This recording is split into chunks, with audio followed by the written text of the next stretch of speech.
Bonjour, Cyril Coutencet.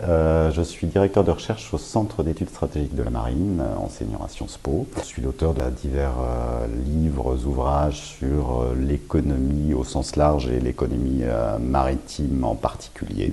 Et mon dernier livre s'appelle La relocalisation du monde sur le monde qui émerge.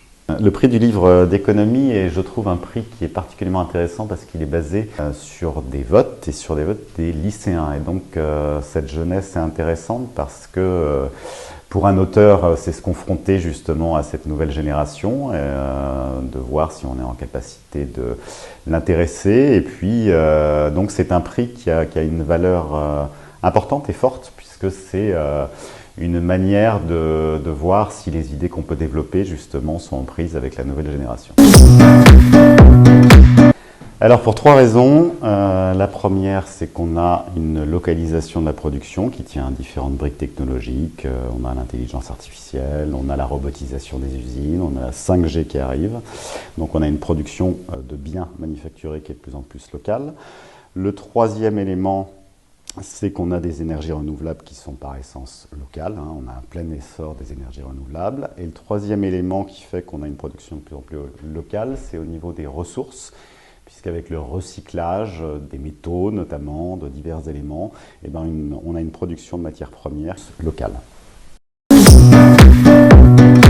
Alors il est plus durable parce qu'au niveau de la production, qui est plus automatisée, qui est connectée aussi à la demande des consommateurs, on va être en mesure de produire à la demande. C'est-à-dire qu'aujourd'hui on est dans un modèle où on produit en espérant vendre, alors que là nous entrons dans un modèle où on produit une fois que l'achat est déjà fait.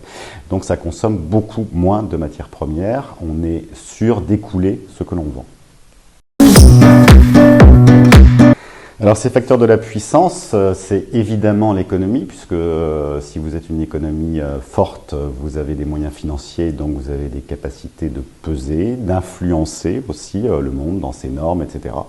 Et puis il y a un facteur qui est toujours aussi déterminant, c'est les forces armées, puisque sans qu'on s'en rende toujours compte, on a une course à l'armement en ce moment dans les États-Unis. Alors les pays européens sont un peu moins dans cette dynamique, mais on sent que la puissance en tout cas sera toujours aussi importante, et puis évidemment le cyber et tous les nouveaux éléments. Mais donc il y a des choses qui ne changent pas du point de vue de la puissance et du point de vue des pays qui vont compter, c'est-à-dire richesse, influence et puis forces armées aussi toujours.